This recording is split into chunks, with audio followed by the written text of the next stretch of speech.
Have you ever just looked at a huge debate going on and wondered, how can good, smart people look at the exact same thing and come to completely opposite conclusions? Well, today we're going to decode that puzzle. We're going to look at the 6 hidden foundations of our moral sense. I mean, we've all been there, right? You're talking to a friend, a family member, or you see someone on the news, and you just can't wrap your head around their point of view. You know they're a decent person, so how can their moral compass be pointing in a totally different direction from yours? What is going on there? Okay, think about these 2 ideas for a second. Both of them come from a good place, right? On one side, you have the belief that our highest duty is to help anyone who's suffering. But on the other side, you've got this deeply felt conviction that our first job is to protect and strengthen our own community, our own group. See, this isn't good versus evil. These are just 2 different starting points that lead to wildly different ideas about what a good society looks like. And that's the mystery we're going to get into.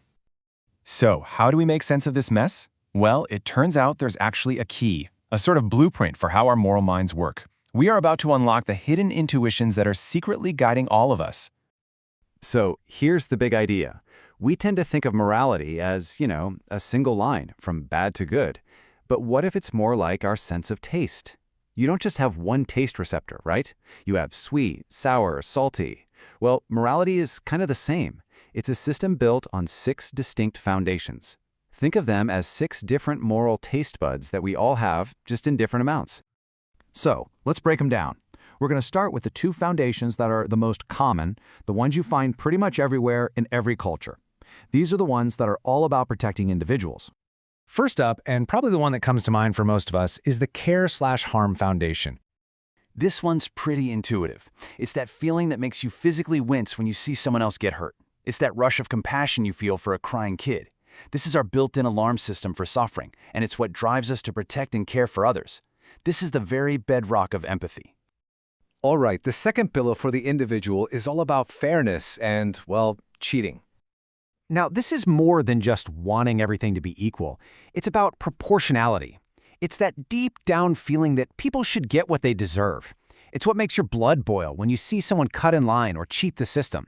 It's our internal justice detector, and it really, really hates being taken for a fool. Okay, so we have care and we have fairness. That seems to cover a lot of ground, doesn't it? But is that the whole story? Is morality really just about making sure individuals don't get hurt and are treated fairly? Well, the theory says no. And this, right here, is where things get really interesting. So beyond just protecting individuals, there's a whole other set of foundations. And these are the ones that help bind us together into groups. They're essential for creating cohesive societies, but our different takes on them are exactly where so many of our fiercest disagreements come from. The first of these group-ish foundations is loyalty versus betrayal. This is our inner team player. You know that swell of pride you feel for your city, your team, your country? That's this foundation at work. It's about sticking with us against them. And it's why betrayal, being a traitor to the group, feels like such a deep and personal moral violation. Next up, we've got the authority versus subversion foundation. Now, before you react, this isn't about blind obedience or just doing what you're told. It's the intuition that, hey, for society to function, we need some kind of structure. We need traditions, leadership, and institutions to keep us from falling into chaos. This foundation is about recognizing legitimate authority and the roles we all play. Okay, the 5th foundation is maybe the most abstract of the bunch. Sanctity versus degradation. This one is actually wired into our primal emotion of disgust. It's the intuition that some things in the world are noble, pure, or sacred, while other things are contaminating or profane. It's why we treat certain places, objects, or ideas with a special kind of reverence. It's about wanting to live in a way that feels elevated, not degraded. And finally, we have number 6, the liberty versus oppression foundation. You can call this one the don't tread on me intuition. It's that instant, fiery reaction we all have to bullies, to tyrants, to anyone who tries to dominate or control us. It's what fuels our deep, deep desire to be free and makes us resent anyone who tries to take that freedom away. Okay, phew. We've laid out all 6 foundations: care, fairness, loyalty, authority, sanctity, and liberty. So now let's put all the pieces together and see how this blueprint finally solves the mystery we started with. And this is where it all clicks. Look at this. Perspective A might build their entire moral world almost exclusively on care and fairness. For them, those are the most important things, period. But someone with perspective B might build their morality using all 6 foundations more or less equally. See? Neither one is immoral. They're just working with a different recipe.